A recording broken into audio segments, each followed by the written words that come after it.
ప్రభునందు ప్రియమైన క్రైస్తవ సహోదరి సహోదరులందరికీ మన ప్రభువును ప్రియ రక్షకుడైన యేసుక్రీస్తు వారి ప్రశస్తమైన నామమున మరొకసారి Faith Baptist Church Dichpally police camp Nizamabad జిల్లా పక్షంగా మీ అందరికీ అభినందనలు తెలియజేస్తూ మరొక మారు దీనదాసుడనైన నేను మీతో కలిసి దేవుని వాక్యాన్ని చదువుతూ నేర్చుకోవడానికి దేవుడు నాకు ఇచ్చిన ఈ గొప్ప భాగ్యాన్ని బట్టి ఎంతగానో సంతోషిస్తూ ఆనందిస్తూ ఉంటున్నాను. గత కొన్ని వారాలుగా మనము నిర్గమకాండం యొక్క ధ్యానాలు మనం చేస్తూ వస్తూ ఉంటున్నాము. మరి పోయిన వారం మీ అందరూ తెలుసు 6వ అధ్యాయాన్ని మనం ధ్యానం చేశాం. 6వ అధ్యాయంలో నుండి 2 విషయాలు మనం నేర్చుకుంటూ వచ్చాం. ఏంటంటే ఆ దేవుని శక్తిని, దేవుని సామర్థ్యాన్ని గుర్తించకపోవడానికి గల 2 కారణాలు మనము ధ్యానం చేశాం. మొట్టమొదటి కారణం, మనలో మనము కలిగినటువంటి మనోచింతన లేదా మనోవ్యాకులాన్ని బట్టి మనము దేవుని శక్తిని అర్థం చేసుకోలేకపోతాం. రెండవదిగా, అలాంటి పరిస్థితుల్లో దేవుని వైపు చూడాల్సిన మన వైపు మనం చూసుకుంటూ, మనకున్న బలహీనతలను చూసుకుంటూ దేవుని శక్తిని, దేవుని సామర్థ్యాన్ని మనం అర్థం చేసుకోలేని పరిస్థితుల్లో కృంగిపోతూ ఉంటాము, కూరుకుపోతూ ఉంటాం. ఈ రోజున దేవుని చిత్త ప్రకారంగా 7వ అధ్యాయంలో నుండి 2 విషయాలు కూడా మనం నేర్చుకోవడానికి ప్రయత్నం చేయాలని నేను కోరుతూ ఉంటున్నాను. 7వ అధ్యాయంలో 24 వచనాలు ఉంటున్నాయి.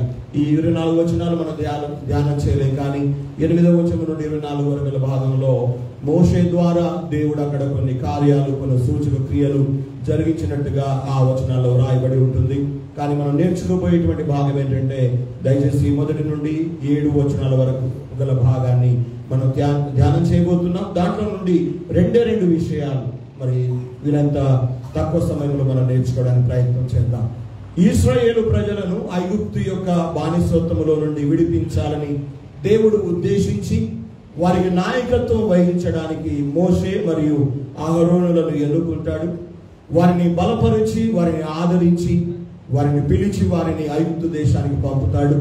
వారు దేవుడు చెప్పిన ప్రకారంగా వారు ఐగుప్తు దేశానికి వెళ్ళి దేవుడు చెప్పుమన్న విషయాలను ఫరో ఎదుట నిలబడి వారు మాట్లాడి చెప్పినప్పుడు, ఫరో రాజు ప్రజలను విడుదల చేయకుండా తన హృదయాన్ని కఠినపరుచుకున్నాడు అన్న మాటను మనం అక్కడ 3వ వచనంలో మనం చదువుతాం.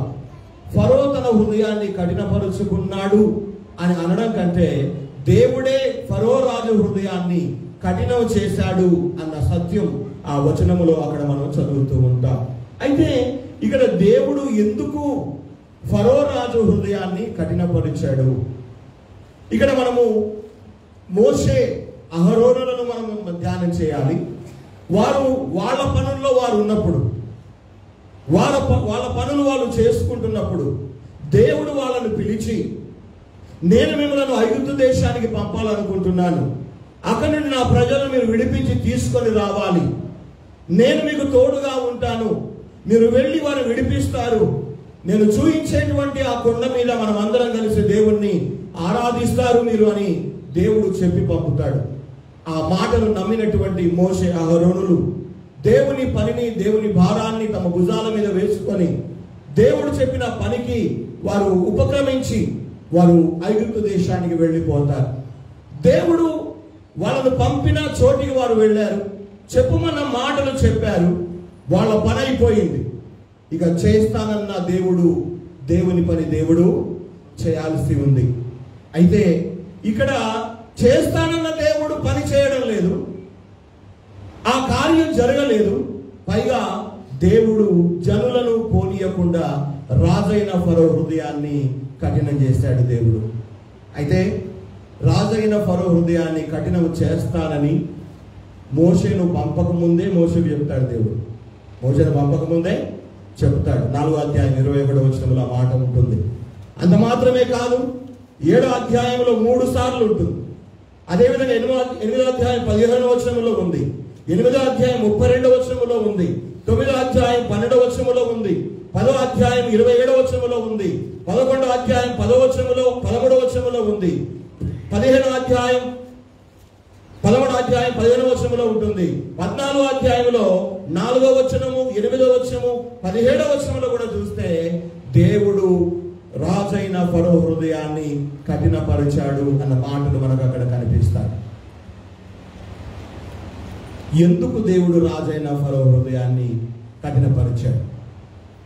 మీరు వెళ్ళండి, మీకు తోడుగా ఉంటాను, నేను చెప్పిన పని మీరు చేసుకొస్తారు, మీ ప్రజలు నా ప్రజలు విడిపిస్తారు, మీరందరూ వచ్చి పర్వతం మీద ఆరాధిస్తారు అని చెప్పిన దేవుడు, వాళ్ళను పంపిన దేవుడు, వారికి చెప్పిన పని దేవుడు చెప్పిన పని చేసినప్పుడు దేవుడు ఆ కార్యం చేయకుండా, వారిని విడిపించకుండా, వారు విడుదల కాకుండా ఇంకా ఎందుకు దేవుడు రాజైన ఫరో హృదయాన్ని కఠినం చేశాడు?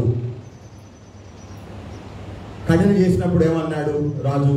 నేను పోనీయను అన్నాడు. నేను పోనీయను, నేను పంపను, మీరేం చేసుకుంటారో చేసుకోండి అన్నట్టుగా ఆయన మాట్లాడినట్టు మనకు అర్థమవుతుంది. అనగా ఒకవైపు దేవుని మాట వినడం లేదు, దేవుని ద్వారా పంపబడిన సేవకుల మాట ఫరో వినడం లేదు, పైగా ఆ మాట గ్రహించకుండా దేవుడు ఆ రాజుకి హృదయాన్ని కఠినం చేశాడు. ఎందుకు? జవాబు ఏంటి? చిన్న జవాబులు మీకు చెప్తాను పోయిన పాఠాల్లో నుండి. మొదటిగా మనం చూస్తే ఫరో రాజు నుండి వ్యతిరేకత ఎదురైంది దేవుని చిత్తానికి. ఫరో రాజు నమ్మలేదు, యెహోవా ఎవడు, మీరు చెప్పే దేవుడు నాకు తెలియదు అన్నాడు. రెండవదిగా దేవుని ప్రజల నుండి కూడా వ్యతిరేకత ఎదురైంది. మోషే చెప్పిన మాటలన్నీ విన్న ఇశ్రాయేలు ప్రజలు ఆ మాటలు నమ్మలేదు, ఆ మాటలు వినలేదు అని మనం నేర్చుకున్నాం. బహుశా ఈ రెండు కారణాలు ఈ రెండు రకాల గ్రూపులకి, ఈ రెండు రకాల ప్రజలకు ఒక గుణపాఠం చెప్పడానికి, ఒకవైపు ఐగుప్తీయులకు పాఠం నేర్పడానికి, ఒకవైపు తనను విశ్వసించని తన ప్రజలకు ఒక పాఠం నేర్పడానికి ఉన్న పరిస్థితులను ఈ మరింత కఠినంగా దేవుడు చేశాడు అని మనకు అర్థమవుతుంది. పంపాల్సినటువంటి రాజే, విడుదల చేయాల్సిన రాజే తన హృదయాన్ని దేవుడు కఠినం చేశాడంటే ఇంకెవరు విడిపిస్తారు దేవుని ప్రజలను? ఇంకెవరు పోనిస్తారు దేవుని ప్రజలను? అవును, కొన్నిసార్లు మన జీవితాల్లో కూడా ఎదురవుతున్న పరిస్థితులు, మనం అనుభవిస్తున్నటువంటి సమస్యలు, మనం భరిస్తున్నటువంటి రోగాలు, అనారోగ్యాలు, మనకు ఎదురవుతున్నటువంటి కొన్ని కష్టాలు నిన్నటి కంటే ఈరోజు మరింత కఠినంగా కనబడతాయి. నిన్న మొన్నటి కంటే మరింత భయంకరంగా కనిపిస్తాయి. ఆ పరిస్థితులలో నుండి నిజంగా విడిపించబడతామా? ఆ పరిస్థితుల్లో నుండి దేవుడు నిజంగా విడిపించగలడా? అసలు మనం బ్రతుకుతామా అన్న సమస్య, ప్రశ్న కూడా మనకు కలుగుతూ ఉంటుంది. కానీ ఈ యొక్క వాక్యాన్ని వింటే, ఈ యొక్క వాక్యాన్ని ధ్యానం చేస్తే దేవుడు ఎందుకు తన ప్రజల సమస్యలను కఠినం చేస్తాడు? ఎందుకు తన ప్రజల జీవితాల్లో ఆలస్యం చేస్తాడు? ఎందుకు తన ప్రజలు భరిస్తున్న కష్టాలను మరింత కఠినంగా ఎందుకు మారుస్తాడు అన్న విషయాలు ధ్యానం చేస్తే ఆ యొక్క ప్రణాళిక, ఆ ఉద్దేశం అంతా కూడా దేవునికి మాత్రమే తెలుసు. ఈ రోజున ఆ 7వ అధ్యాయంలో నుండి 2 విషయాలు మనం నేర్చుకోబోతున్నాం. దేవుడు ఎందుకు మన మీద ప్రభుత్వం చేస్తున్న అధికారులను కానీ, మనం భరిస్తున్నటువంటి ఆ సమస్యలను కానీ ఎందుకు కఠినం చేస్తాడు, మనం విడిపించబడకుండా అన్న సత్యాన్ని 2 విషయాలు నేర్చుకుందాం. నిర్గమకాండము 7వ అధ్యాయము దయచేసి 3వ వచనాన్ని మనం చదువుదాం. అయితే నేను ఫరో హృదయమును కఠినపరచి ఐగుప్తు దేశములో సూచక క్రియలను, నా మహత్కార్యములను విస్తరింపజేస్తాను అని అక్కడ దేవుడు మాట్లాడుతున్నాడు. ఇదిగో నువ్వు వెళ్ళి చెబుతావు, నేను చెప్పమన్న మాటలు చెప్తావు, నా చిత్తాన్ని నువ్వు ప్రకటిస్తావు, కానీ నేనేం చేస్తానంటే రాజైన ఫరో హృదయాన్ని కఠినం చేస్తాను. ఆయన మరింతగా మిమ్మల్ని కఠినపరుస్తాడు, మరింతగా మిమ్మల్ని బాధపరుస్తాడు. కానీ ఐగుప్తు దేశంలో నా సూచక క్రియలను, నా మహత్కార్యములను నేను జరిగించేవాడిగా ఉంటానని దేవుడు ఇక్కడ మాట్లాడుతున్నాడు.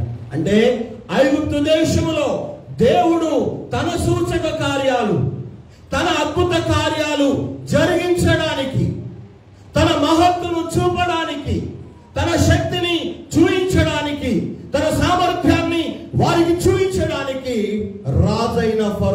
హృదయాన్ని దేవుడు కఠినపరిచాడు.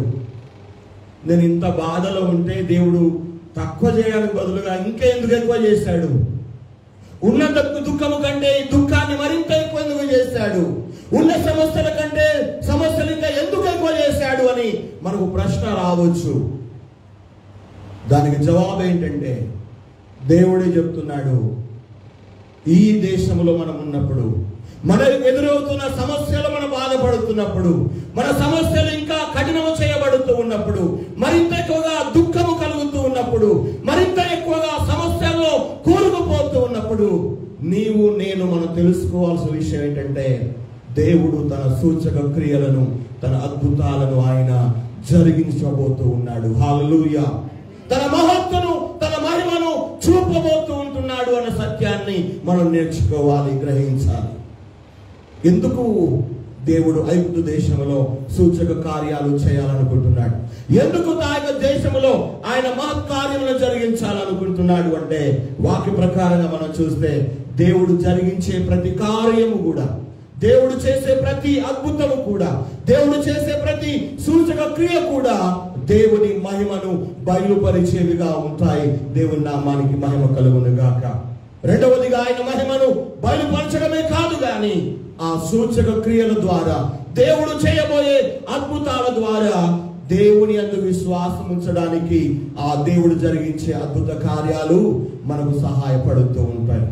అవును, చాలా సార్లు ఈ రోజుల్లో యేసు ప్రభు నమ్మండయ్యా, యేసు ప్రభుని ఒప్పుకోండయ్యా అంటే చాలా మంది వాక్యాన్ని ఎరిగిన వాళ్ళు ఏమంటారో తెలుసా? దేవుడు నా కొడుకును బతికిస్తే నేను యేసయ్యను నమ్ముకుంటాను, నా పిల్లలు పరీక్షల్లో పాస్ అయితే నేను యేసు ప్రభుని నమ్ముకుంటాను, నాకున్న బలహీనత దేవుడు తీసేస్తే నేను యేసు ప్రభుని నమ్ముతాను అని చెప్పేవాళ్ళు చాలా మంది ఉంటారు, మనకు కనబడుతూ ఉంటారు.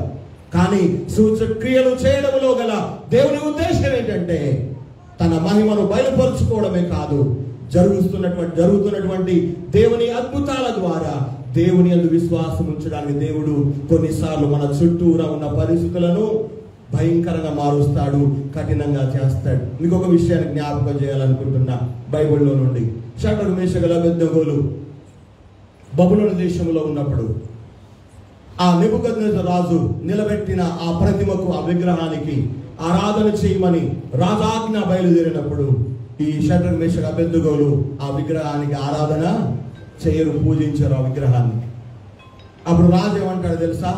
మీరు ఆ విగ్రహానికి నమస్కారం చేస్తారా, చెయ్యరా? చెయ్యకపోతే నేను మిమ్మల్ని అగ్నిగుండంలో పారవేస్తాను అంటాడు. అప్పుడు వాళ్ళు ఏమంటారో తెలుసా? రాజా, నీకు జవాబు చెప్పాలని చింత మాకు లేదు. నువ్వు మమ్మల్ని బెదిరిస్తున్నావే, మమ్మల్ని భయపెడుతున్నావే, ఆ అగ్నిగుండములో నుండి పడకుండా మమ్మల్ని రక్షించగల సమర్థుడు మా దేవుడు.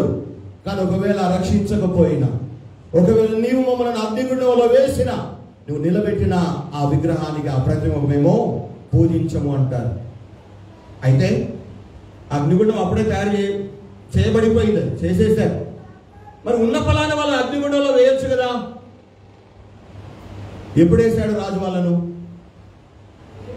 ఉన్న వేడి కంటే ఇంకా 7 అంతలు ఎక్కువ వేడి చేసి దాంట్లో వేయమన్నాడట. అంటే ఉన్న సమస్య కంటే మరింత ఎక్కువ చేసి దాంట్లో తన ప్రజలు వేయమన్నాడు, దేవుని ప్రజలను.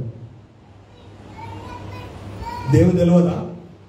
ఉన్న వేడిలో పడేస్తేనే కాలిపోతారు వాళ్ళు. ఇంకా 7 అంతల వేడి చేసి దాంట్లో ఏమన్నాడు రాజు? దేవుడు తెలుసు దేవుడు ఏం చేయబోతున్నాడు. కానీ షడ్రకు మేషకు అబేద్నెగోలకే తెలియదు దేవుడు ఏం చేయబోతున్నాడు కదా.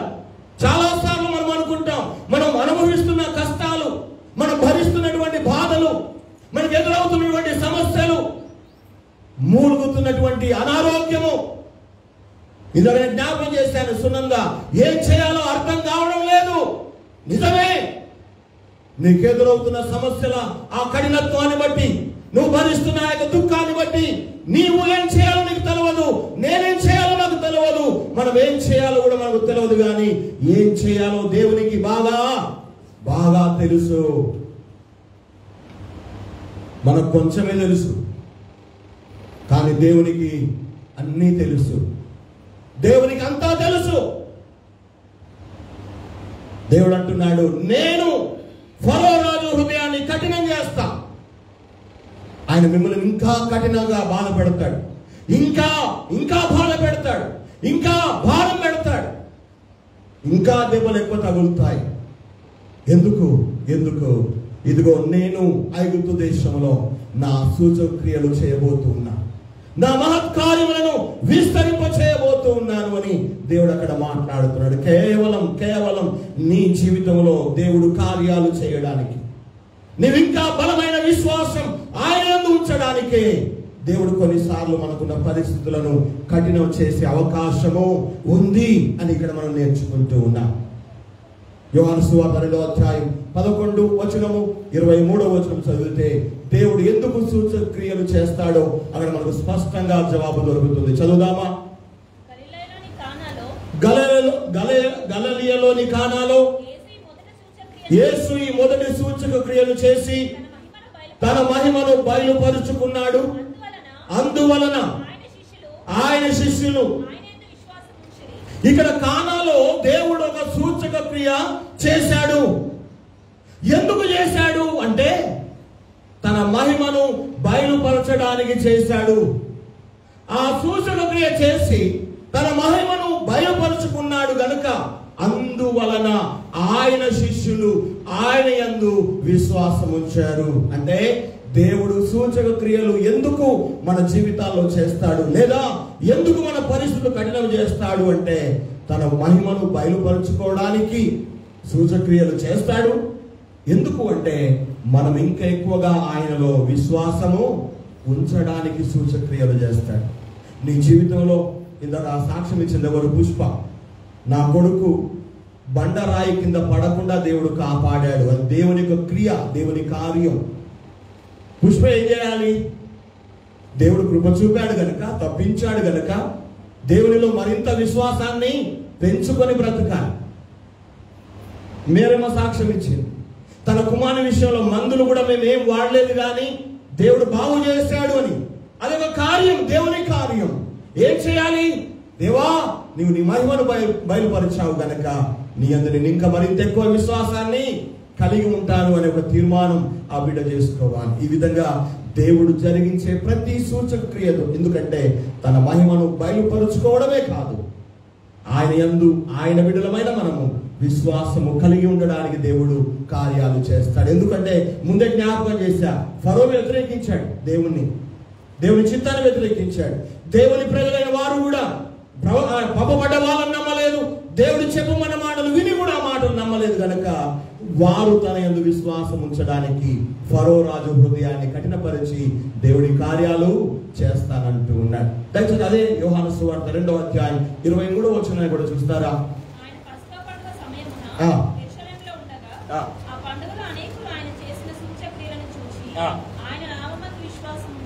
11వ వచనములో ఆయన శిష్యులు ఆయన యందు విశ్వాసం ఉంచారు. ఎందువలన? ఆయన చేసిన సూచక క్రియ వలన. కానీ 23వ వచనంలో చూస్తాము, దేవుడు చేసిన సూచక క్రియలు చూసి అనేకులు, అనగా యేసును ఎరుగని వాళ్ళు, యేసు అంటే తెలియని వాళ్ళు కూడా ఆయనలో విశ్వాసం ఉంచారట. అంటే ఐగుప్తు దేశంలో దేవుడు సూచక క్రియలు, మహత్కార్యాలు ఎందుకు చేస్తానంటున్నాడు? ఎందుకు ఫరో రాజు హృదయ కట్టపరిచాడంటే ఒకవైపు దేవుని ప్రజలు ఆయనలో విశ్వాసం ఉంచాలి, మరోవైపు దేవుడంటే తెలియనటువంటి ఐగుప్తు దేశ ప్రజలు కూడా దేవునిని విశ్వసించాలి, లేదా దేవుణ్ణి తెలుసుకోవాలి అన్న ఉద్దేశంతో దేవుడు అక్కడ సూచక్రియలు చేయడానికి ఫరో రాజు హృదయాన్ని కఠినపరిచాడు.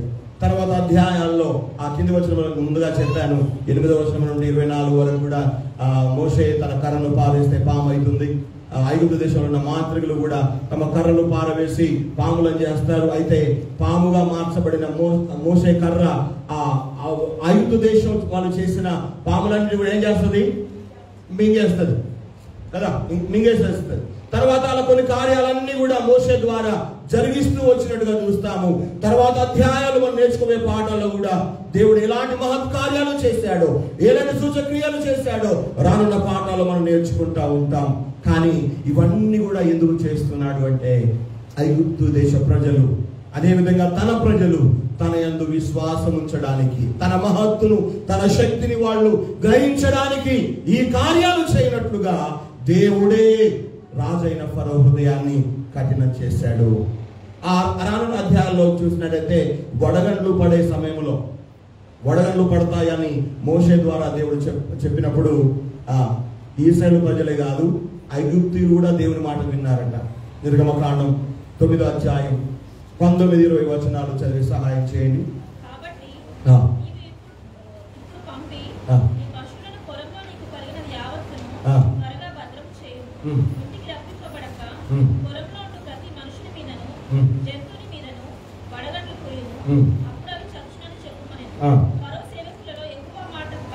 ఫరో సేవకులలో యెహోవా మాటకు భయపడిన వాడు గమనించారా? అంటే రాబోతున్న దినాల్లో మనం ఏం చూస్తున్నాము? దేవుడు ఆ ఐగుప్తు దేశంలో ఎందుకు సూచక్రియ కార్యాలు చేస్తున్నాడు, ఎందుకు మహత్కార్యాలు చేస్తున్నాడంటే ఒకవైపు దేవుని ప్రజలు దేవుని మాట వినడానికి, రెండవదిగా ఐగుప్తీయులు కూడా దేవుని మాట విని భయపడడానికి దేవుడు సూచక కార్యాలు అక్కడ చేయడానికి ఫరో రాజు హృదయాన్ని కఠినం చేశాడు అన్న విషయాన్ని మనం ఇక్కడ నేర్చుకుంటున్నాం. ప్రియ దేవుని బిడ్డలారా, నీ సమస్యలు రోజు రోజు ఎక్కువ అవుతున్నాయా? నీకున్న బాధలు మరింత ఎక్కువ అవుతున్నాయా? పరిస్థితులు కఠినంగా మారిపోతూ ఉన్నాయా? ఒక్క క్షణం ఆగి ఆలోచన చేయి. దేవుడు రానున్న దినాల్లో నీ జీవితంలో నీ ఉన్న చోట తన కార్యాలు చేయబోతూ ఉన్నాడు. ఆ తాను చేయబోయే కార్యాల ద్వారా నీ విశ్వాసము మరింత బలపడుతుంది. అది మాత్రమే కాకుండా నీతో పాటు ఉన్న అన్యజనులు కూడా దేవుని మాటలు వింటారు, దేవుని శక్తిని, సామర్థ్యాన్ని గుర్తిస్తారు అని ఈ యొక్క మొదటి మాట ద్వారా మనం నేర్చుకుంటున్నాం. రెండవదిగా దేవుడు ఎందుకు రాజైన ఫరో హృదయాన్ని కఠినపరిచాడు? నిర్గమకాండము 7వ అధ్యాయము 5వ వచనాన్ని చూద్దాం. నేను ఐగుప్తు మీద నా చెయ్యి చాపి ఇశ్రాయేలీయులను వారి మధ్య నుండి రప్పించినప్పుడు నేనే యెహోవానని ఐగుప్తీయులు తెలుసుకుంటారు అని చెప్పాడు. అక్కడ రాజైన ఫరో హృదయాన్ని దేవుడు ఎందుకు కఠినం చేశాడు అంటే తన సూచక క్రియలు, తన మహత్కార్యాలు చేయడానికి, తన మహత్తును చూపడానికి దేవుడు రాజైన ఫరో హృదయాన్ని కఠినం చేశాడు. రెండవ సత్యం ఏమిటంటే దేవుడు ఎందుకు రాజైన ఫరో హృదయాన్ని కఠినపరిచాడు అంటే తానే నిజమైన దేవుణ్ణి అని ఆ రాజు తెలుసుకోవడానికి, ఆ దేశ ప్రజలు తెలుసుకోవడానికి దేవుడు రాజైన ఫరో హృదయాన్ని కఠినం చేశాడు. మీ అందరూ తెలుసు, షడ్రక్, మేషక్, అబేద్నెగోలు అగ్నిగుండంలో వేయబడిన తర్వాత ఆ రాజు వాళ్ళు ఏమయ్యారు అని చూసినప్పుడు పడవేసింది ముగ్గురే, కానీ రాజుకి ఎంతమంది కనిపిస్తారు? 4 కనిపిస్తారు. ఆ రాజు భయపడిపోయి వణిగిపోయి వాళ్ళని బయటకు రమ్మంటాడు. ఆ భయంకరమైన అగ్నిగుండంలో బయటకు వచ్చినప్పుడు వాసన చూస్తారట. ఎవరు? బబులోను దేశ ప్రజలు. అగ్ని వాసన కూడా వారి వస్త్రాలకు అంటలేదు, కనీసం వారి వెంట్రుకలు కూడా కాలిపోలేదు. ఈ దేవుడే నిజమైన దేవుడని ఆయన రాజాజ్ఞ రాసి తన రాజ్యం అంతా ప్రకటించాడు. అంటే నేను ఎందుకు అర్థం చేసుకుంటున్నానంటే అన్య ప్రజలు, అన్య దేశస్థులు నిజమైన దేవుడు యేసుక్రీస్తే ప్రభు అని గుర్తించినట్లుగా కొన్ని కార్యాలు లోకములో దేవుడు జరిగిస్తాడు. గత 3 సంవత్సరాలుగా కరోనా వచ్చేసింది. నేను మొన్న ఒక వీడియో చూస్తున్నాను. బహుశా జూన్ మొదటి వారంలో మళ్ళీ ఇంకో వేరియంట్ రావచ్చట. ప్రెడిక్షన్ బహుశా చెప్పేస్తున్నా, జూన్ మొదటి వారంలో మళ్ళీ కరోనా ఇంకో వేరియంట్, ఇంకో రూపంలో రావచ్చు అంటున్నారు. ఈ తెగుళ్ళు ఎందుకు భూమి మీద? ఈ భయంకరమైన పరిస్థితులు ఎందుకు ఈ భూమి మీద? ఎందుకు అంటే ఇంకా నిజమైన దేవుణ్ణి తెలుసుకోలేని ప్రజలు ఈ లోకంలో చాలా మంది ఉన్నారు. ఆనాడు ఐగుప్తు దేశంలో దేవుడు ఏ కార్యాలైతే చేశాడో ఈనాడు నశించిపోయే ఈ యొక్క భూమి మీద కూడా దేవుడు కొన్ని కార్యాలు చేయబోతూ ఉన్నాడు. మీకు ఒక ఆశ్చర్యమైన విషయం చెప్తాను. ఈ నిర్గమకాండంలో ఎన్ని తెగుళ్ళైతే వచ్చాయో అన్ని తెగులన్నీ కూడా కేవలం ఐగుప్తీయులు ఎక్కడ ఉన్నారో అక్కడే జరిగాయి. ఇశ్రాయేలు ప్రజలు ఉన్న దగ్గర జరగలే పళ్ళ. ఇశ్రాయేలు ప్రజలు వెలుగు ఉంది, వీళ్ళకేమో చీకటి ఉంది. కప్పలు వీళ్ళకు ఉన్నాయి కానీ అక్కడ లేవు. వడగన్లు ఇక్కడ ఉన్నాయి కానీ అక్కడ దేవుని ప్రజలు ఉన్న చోట వడగన్లు లేవు. ఎందుకు ఈ మాట అంటున్నానంటే, ఈ భూమి మీద నివసించే తన ప్రజల ఎదుట దేవుడు విమోచింపబోయేటువంటి ఆ రోజు లేదా తను రాబోయేటువంటి రోజుకు ముందుగా దేవుడు ఈ భూమి మీద అనేకమైన కార్యాలు చేయనే ఉన్నాడు, చేస్తాడు. ఎందుకు చేస్తాడు అంటే, తన శక్తి ఏంటో, తన మహత్వం ఏంటో దేవుని ప్రజలు తెలుసుకోవాలి, ఈ లోక ప్రజలు తెలుసుకోవాలి. రెండవదిగా, తానే నిజమైన దేవుడనని, తానే రక్షకుడని, తన ద్వారా తప్ప మరే మార్గము లేదని ఈ లోక ప్రజలు గుర్తించినట్లుగా దేవుడు ఈ లోకంలో కొన్ని కార్యాలు చేయబోతూ ఉన్నాడు. అవి తెగుళ్ళు కావచ్చు, రోగాలు కావచ్చు, ప్రమాదాలు కావచ్చు, మహమ్మారులు కావచ్చు, ప్రపంచమంతా కూడా తలకిందులైపోయే పరిస్థితులైనా కావచ్చు. ఏదేమైనా ఐగుప్తు లాంటి లోకము నిజదేవుడో తెలుసుకున్నట్లుగా దేవుడు తన మహత్కార్యములను జరిగిస్తున్నాడు అన్న విషయాన్ని మనం తెలుసుకోవాలి. దేవుని నమ్మిన మనము రోడ్డు మీదకి పోయి, అయ్యా యేసు ప్రభు లోకాన్ని ప్రేమించాడు, నిన్ను ప్రేమించాడు, నన్ను ప్రేమించాడు, ఆయన మన పాపం కొరకు ఈ లోకానికి వచ్చి చనిపోయి సమాధి చేయబడి తిరిగి లేచాడు, ఆయన నమ్ముకోవయ్యా పాప విముక్తి పొందుతావంటే పోసారని చెప్పి నవ్విపోతాడు మన ముఖం మీద. ఎందుకు? ఇంకా వాళ్ళ హృదయాలు కఠినం చేయబడుతూ ఉంటున్నాయి. రాబోతున్న దినాల్లో ప్రకటన గ్రంథంలో చూస్తాము, ఆ గొర్రె పిల్ల మహా ఉగ్రత దినం వచ్చినప్పుడు రాజులు, భూరాజులు, అధికారులు, ప్రజలందరూ కూడా పర్వతాల దగ్గరికి పోయి, గుట్టల దగ్గరికి పోయి, కొండల దగ్గరికి పోయి మా మీద పడి ఆ కోపము నుండి మమ్మలను తప్పించండి అని వేడుకుంటారట. తమకున్న విగ్రహాలని పారేస్తారని వాక్యంలో మనం చూస్తా ఉన్నాం. ఎందుకు ఈ మాటలు జ్ఞాపకం చేస్తున్నానంటే, ఈ లోకములో ఉన్న ప్రజలందరూ నిజ దేవుణ్ణి తెలుసుకోవడానికి దేవుడు కొన్నిసార్లు మానవ జనాంగానికి వారి హృదయాలను దేవుడు ఏం చేస్తాడు? కఠినపరిచే అవకాశం ఉంది. నిజంగా ఈ 7వ అధ్యాయంలో ఈ 2 విషయాలు నేను ధ్యానం చేసినప్పుడు కేవలం దేవుడు తాను ఏం చేయాలనుకుంటున్నాడో, ఎందుకు చేయాలనుకుంటున్నాడో దేవుని ప్రజలకు అర్థం కాలేదు, అక్కడ మోషే అహరోనులకు అర్థం కాలేదు. కానీ దేవుడు చెబుతూ ఉన్నాడు, ఇదిగో ఐగుప్తు దేశంలో నా సూచక క్రియలు జరిగిస్తాను, నా మహత్కార్యములను కనపరుస్తాను, అందువల్లనే ఆ రాజు హృదయాన్ని నేను కఠినం చేస్తూ ఉన్నాను అన్నాడు. రెండవదిగా మనం చూస్తే, నిజమైన దేవుడు ఎవరో ఐగుప్తీయులు తెలుసుకున్నట్లుగా ఆయన రాజైన ఫరో హృదయాన్ని కఠినం చేశాడు అన్న విషయాన్ని మనం ఇక్కడ నేర్చుకుంటున్నాం. అవును, మన జీవితాల్లో కూడా మరి నిజమైన దేవుడు యెహోవా గురించి వారికి తెలియదు, ఎందుకంటే వారు విగ్రహారాధనలో ఉన్నారు. అందుకే ఫరో రాజు కూడా అంటాడు, యెహోవా ఎవడు? ఆ యెహోవా దేవుడు నేను ఎరుగని నాకు తెలియదు అంటాడు. అంటే వాళ్ళెవరో తెలుసుకోవాలని, ఆ దేవుడు ఎవరో తెలుసుకోవాలని దేవుడు ఫరో హృదయాన్ని కఠినపరిచాడని మనం అర్థం చేసుకోవాలి. మనం అపొస్తలుల కార్యంలో కూడా ఒక మాట చూస్తే, ఆ దేవుని అందరూ తెలుసుకోవాలా, కొంతమందేనా?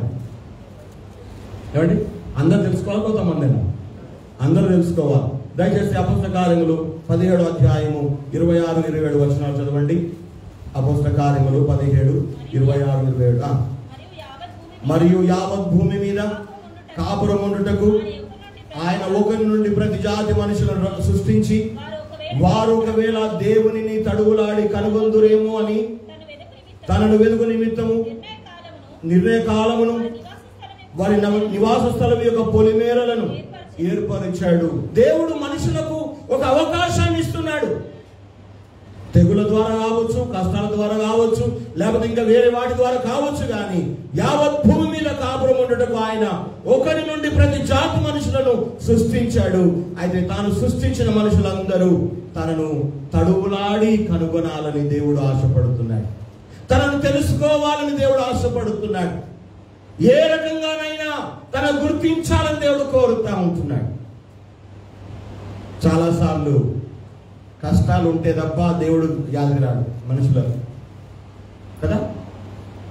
దేవుని గేలి చేస్తాం, హేళన చేస్తాం. అలాంటి ఒకడు దారిన పోతూ ఎండలో పోతూ ఏ చెట్టు లేక ఎండ బాగా కాస్తుంది, మర్రి చెట్టు కింద పడుకున్నాడట. ఏ చెట్టు కింద? మర్రి చెట్టు కింద పడుకొని ఇట్లా పైకి చూశాడు. పెద్ద చెట్టు, మర్రి చెట్టు.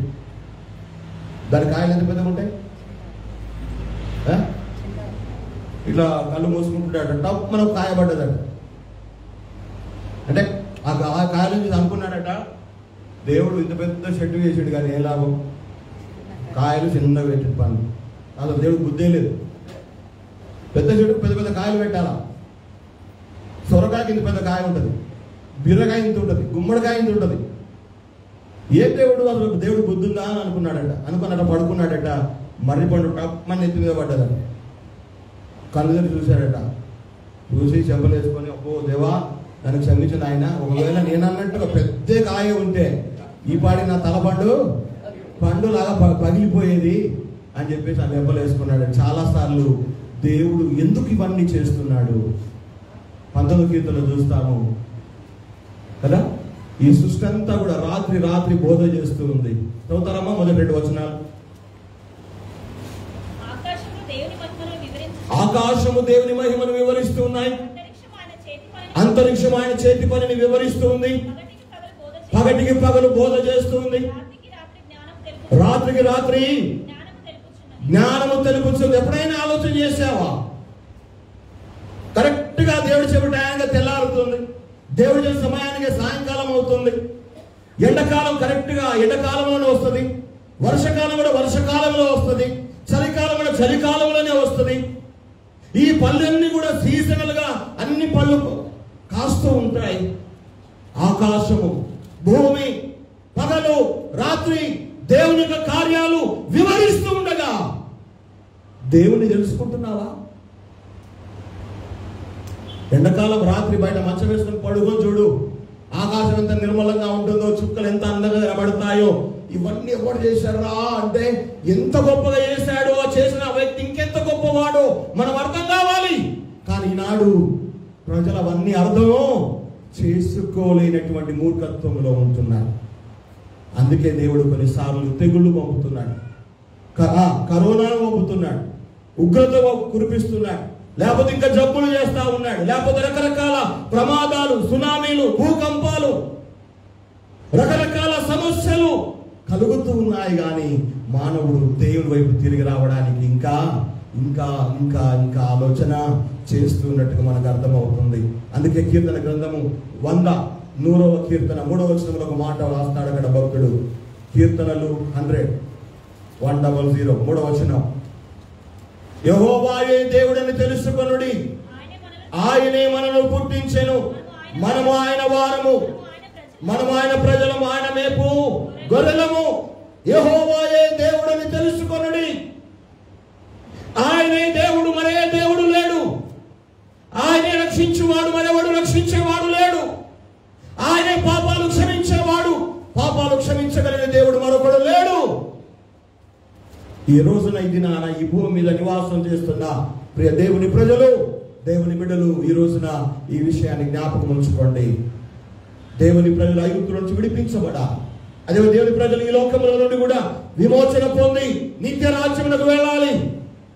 అయితే ఆ విడుదల సమయంలో దేవుడు ఏం చేస్తున్నాడు అంటే ఆ ఐగుప్తు రాజైన ఫరో హృదయాన్ని కఠినం చేసి దేవుని ప్రజలు మరింత బాధపడేటట్టు చేస్తున్నాడు. కారణం ఏమిటో దేవునికి తెలుసు, మనకు తెలియదు. ఇక్కడ కూడా మనం చూస్తూ ఉంటున్నాము, ఈ లోకంలో జరిగే ఈ తెగుళ్ళు కానీ, ఈ సమస్యలు కానీ, ఈ రోగాలు కానీ, ఈ మహమ్మారులు కానీ, ఈ సమస్యలు కానీ, ఇవన్నీ కూడా ఎందుకు జరుగుతున్నాయో తెలియదు. కానీ ఒక్కదానికి తెలుసు, జరుగుతున్నాయి ఏంటంటే దేవుడు తన మహత్తును చూపించడానికి చేస్తున్నాడు. అనేకులు తన విశ్వాసం ఉంచడానికి కార్యాలు చేస్తాడు. రెండవదిగా నిజమైన దేవుడు ఎవరో ప్రజలు తెలుసుకోవాలని ఈ కార్యాలు దేవుడు చేస్తున్నాడు. మీరు తెలుసా, కరోనా మొదటి వేవ్లో దేశంలో లక్షలాది మంది చచ్చిపోతున్నప్పుడు డబ్బులు పారేసిన వాళ్ళు ఉన్నారు, రోడ్ల మీద మోకరించి వాళ్ళ దేవులను కన్నీటితో ప్రార్థించిన వాళ్ళు ఉన్నారు, రోడ్ల మీద మొరపెట్టిన వాళ్ళు ఉన్నారు, తమ పాపాలు ఒప్పుకొని ప్రార్థించిన వాళ్ళను మనం చూసాం వీడియోస్ లో. ఎందుకు ఈ మాటలు జ్ఞాపకం చేస్తున్నామంటే లోకంలో ఉన్న ప్రతి మనిషి దేవుణ్ణి తెలుసుకోవాలి, ప్రతి ఆత్మ యేసుక్రీస్తును రక్షకునిగా అంగీకరించాలి. దేవుని చిత్తం. ఒక్క ఆత్మ కూడా నశించడం దేవుడు కోరుకోవడం లేదు. నేను చాలాసార్లు చెప్పా, నరకము ఎవరి కోసం చేశాడు దేవుడు? మనుషుల కోసమా? దేవుని నమ్మని వాళ్ళ కోసమా? నరకం. పరలోకం అయితే తను సృష్టి మనుషుల కోసం చేశాడు. నరకం ఎవరి కోసం చేశాడు? కేవలం అపవాదికి వాళ్ళ దూతలకే చేశాడు. కానీ అపవాది ఊరుకుంటాడా? అప్పుడప్పుడు కొంతమంది అంటారు, నేను ఎట్లా పోతారా, నేను ముగ్గురు నేను నలుగురు పట్టుకపోతాను. సైతాన్ కూడా అదే, వాడు ఎట్లాగో నాశనం అయ్యాడు, పడద్రోయబడ్డాడు, పనికి వాడుగా మారిపోయాడు, వాడికి నరకం ఏర్పరచబడ్డాడు, వాళ్ళ దూతలు కూడా అగ్నిగుండమే. అయితే సాతాన్ ప్లాన్ ఏంటంటే ఇంకా కొంతమందిని నరకం తీసుకుపోవాలి, పరలోకం పోకుండా ఆపాలి అని వాని ప్రయత్నం. కానీ దేవుని ప్రయత్నం ఏంటి? అందరూ ఐగుప్తులైనా సరే, భారతదేశం వాళ్ళైనా సరే, అమెరికా వాళ్ళైనా సరే, అరబ్ దేశంలో ఉన్న వాళ్ళైనా సరే, అందరూ దేవుణ్ణి తెలుసుకోవాలని దేవుని ఉద్దేశం. ఇక్కడ ఇద్దరికి పోరాటం, దేవునికి సాతానుకు. అందుకే ఈ కార్యాలన్నీ, అందుకే ఈ క్రియలన్నీ. సునామీ వస్తే దేశాలే పోతాయి. రీసెంట్గా మీరు వింటున్నారేమో, శ్రీలంక కాదు, శ్రీలంక. అసలు శ్రీలంక చాలా సిరి ఉన్నటువంటి, ఒక మంచి పచ్చదనంతో ఉన్నటువంటి, ఏ కొరత లేనటువంటి ఆ దేశం ఇప్పుడు భయంకరమైనటువంటి కరువుకు లోనయ్యే ప్రమాదంలో ఉంది. అన్ని పెరిగిపోతున్నాయి. రేట్లు కూడా మొన్న టీవీలో చెప్పారు, నేను ఆశ్చర్యపోయాను. ఒక్క గుడ్డు 200-300 అంట. ఒకవేళ అలాంటి పరిస్థితి మన భారతదేశంలో వస్తే బతకడంటే చావడం వెళ్ళరా బాబు అని చెప్పి పుట్టుకుని చచ్చిపోతామేమో. ఒక్క గుడ్డు 200-300. కరువులు, కాటకాలు, క్షామము, భూకంపాలు, సునామీలు, తెగుళ్ళు దేవుడు అనుమతించకుండానే వస్తున్నాయి అనుకుంటున్నారా? లేదు, దేవుని సెలవుతోనే వస్తున్నాయి. దేవుడు ఎందుకు చేస్తున్నాడు ఇలాంటి కార్యాలు? కేవలం తన ప్రజలు తనలో విశ్వాసములో బలపడాలని, తన మహత్తును, తన సామర్థ్యాన్ని ఈ లోక ప్రజలు గుర్తించాలని. రెండవదిగా చూసాము, నిజమైన దేవుడు ఎవరో ఐగుప్తీయులు తెలుసుకోవాలని దేవుడు ఫరో రాజు హృదయాన్ని కఠినము చేసి ఆ రాజ్యంలో 10 తెగుళ్ళు దేవుడు మోషే ద్వారా జరిగిస్తూ వచ్చాడు. రాబోతున్న పాఠాల్లో మనం వాటి గురించి వివరంగా నేర్చుకోబోతూ ఉన్నాం. ఇశ్రాయేలు ప్రజల వలె మనము కూడా ఇబ్బందులలో ఉన్నప్పుడు, కష్టాల్లో ఉన్నప్పుడు, బాధలలో ఉన్నప్పుడు, అనారోగ్యములో ఉన్నప్పుడు, దుఃఖములో ఉన్నప్పుడు మనలను విడిపించాలని దేవుడు ఆశపడతాడు. విడిపించాలని దేవుడికి ఆశ ఉంది. ఆయన కోరుకున్నాడు విడిపించబడాలి అన్నది. ఈ ఇశ్రాయేలు ప్రజల కోరిక కాదు, దేవుని ఆలోచన అది. అవును, మనం కూడా ఉన్నటువంటి సమస్యల నుండి బయటపడాలి అన్నది దేవుని ఆలోచన. రోగంలో నుండి ఆరోగ్యంలోకి రావాలన్నది దేవుని ఆలోచన. దుఃఖంలో నుండి సంతోషంలో రావాలన్నది దేవుని ప్రణాళిక. అయితే కొన్నిసార్లు దేవుడే మనుషులను, పరిస్థితులను కఠినం చేస్తాడు. తన కార్యాలు జరగకుండా కొన్ని రోజులు ఆపుతాడు, ఆలస్యం చేస్తాడు. ఫలితంగా మన విడుదల ఆలస్యం కావచ్చు, మన ఆరోగ్యం ఆలస్యం కావచ్చు, మనకు రాబోయే సంతోషం ఆలస్యం కావచ్చు, మనం పొందబోయే ఆశీర్వాదం ఆలస్యం కావచ్చు.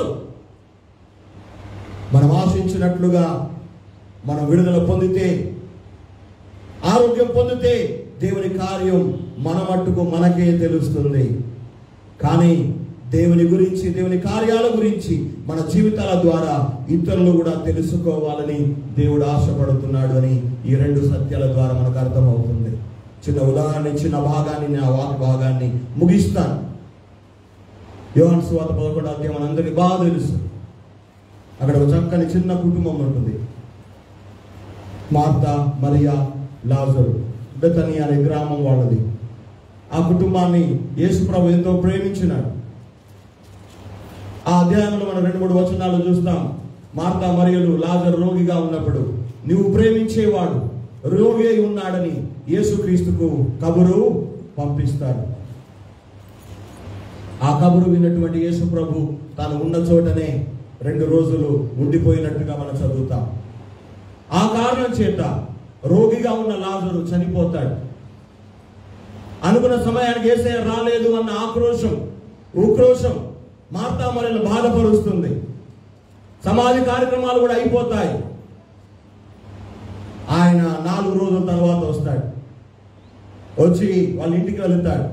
మరియా మార్తలు అంటారు, నువ్వు ఒకవేళ ఆ టయానికి వస్తే మా సహోదరుడు చచ్చిపోకుండా ఉండేవాడు, బ్రతికి ఉండేవాడు, ఇంత ఆలోచన చేశావేంటి అన్న రీతిలో మాట్లాడతారు. నువ్వు నమ్మితే దేవుని మహిమను చూస్తావు అన్న మాటలన్నీ మాట్లాడతారు. అవన్నీ మాట్లాడిన తర్వాత యేసయ్య బాగా ఏడ్చినట్టు వాక్యములు మనం చూస్తాం. అప్పుడు యేసు ప్రభు అతను ఎక్కడ ఉంచారు అని అడుగుతారు.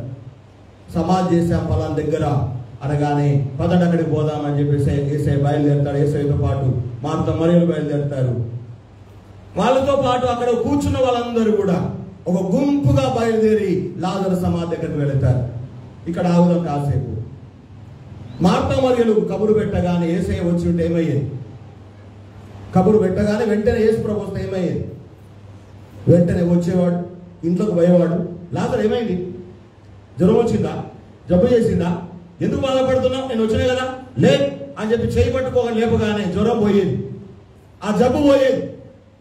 మార్త అప్పటికప్పుడు కోని బట్టి కోసి కూర వండి దావత్ చేసేది. మార్త, మరియా, లాజరు, యేసయ్య నలుగురు మాత్రమే ఇంట్లో కూర్చొని భజన చేయొచ్చు భక్త పాలక అని పాట పాడేవాడు. ఏది? ఆ ఇంట్లో. కానీ ఆలస్యం చేసి వచ్చిన ఆలస్యం అయినందువల్ల ఏం జరిగింది? నా కూడా నాకు వస్తుంది. ఆలస్యం అయినందువల్ల ఏమైంది? యేసయ్య పోయాడు సమాధి దగ్గరికి, మార్త మరియలు పోయారు. ఆమెను ఊకోబెట్టడానికి ఊకో అంటారు కదా, ఏడవద్దు అని చెప్పేసి వచ్చిన ఆడమ్మలో కూడా పోయారు, మగవాళ్ళు పోయారు. ఒక గుంపే అక్కడికి పోయింది. ఒకవేళ కబురు అందగానే యేసయ్య వచ్చి బాగు చేస్తే ఇంట్లో మాత్రమే సంతోషపడేవాళ్ళు, ఇంట్లోకి మాత్రమే యేసయ్య గొప్పోడని తెలిసేది, యేసయ్య శక్తిమంతుడని ఇంట్లోకి మాత్రమే తెలిసేది. కానీ 4 రోజులు ఆలస్యంగా వచ్చినందువల్ల సమాధి దగ్గర పోయి అందరి ముందు నిలబడి ఆకాశం వైపు కన్నులెత్తి, తండ్రి నువ్వు నా మనవి వింటున్నందుకై నీకు స్తోత్రం, నీకు వందనాలు. ఈ కార్యం ద్వారా అనేకులు నీలో విశ్వాసం ఉంచాలి, నిన్ను తెలుసుకోవాలి, ఈ కార్యాన్ని జరిగించమని ప్రార్థన చేసి లాజరు బయటికి రా అని చెప్పినప్పుడు ఏం జరిగింది? అక్కడ ఉన్న వాళ్ళందరూ కూడా యేసయ్య ఎంత గొప్పోడు, యేసయ్య శక్తి ఎంత గొప్పది, యేసయ్య చచ్చిపోయిన వాళ్ళను కూడా లేపేవాడు అన్న సంగతి అందరూ తెలుసుకున్నారు. అంటే ఆ సంగతి తెలుసుకునేదాకా మార్త మరియల కష్టము, బాధ, వేదన, దుఃఖము చాలా భరించలేనిదిగా అయిపోయింది. ఒకవైపు యేసయ్య చెప్పిన టైం రాలేదు, బాగు చేయలేదు, పైగా ఆయన చచ్చిపోయాడు, సమాధి అయిపోయింది, ఇంకా రాలేదు అన్న దుఃఖం మీద దుఃఖము, బాధ తర్వాత బాధ, వేదనతో నిండిపోయారు. కానీ ఆలస్యం చేసినందువల్ల అనేకులు యేసు ప్రభువుని తెలుసుకోగలిగారు. అందుకే యోహాను సువార్త 11:45 చదవండి, నేను ముగిస్తాను. కాబట్టి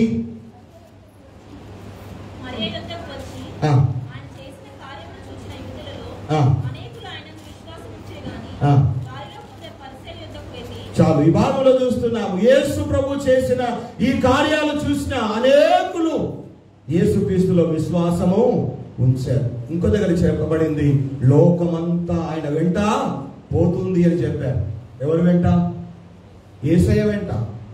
ఎందుకు పోతుంది లోకమంతా యేసయ్య వెంట? యేసయ్య చేస్తున్న సూచక క్రియలు, అద్భుతాలు. యేసయ్య నిజమైన దేవుడని తెలుసుకొని లోకమే ఆయన వెంట వెళ్ళిపోతుంది.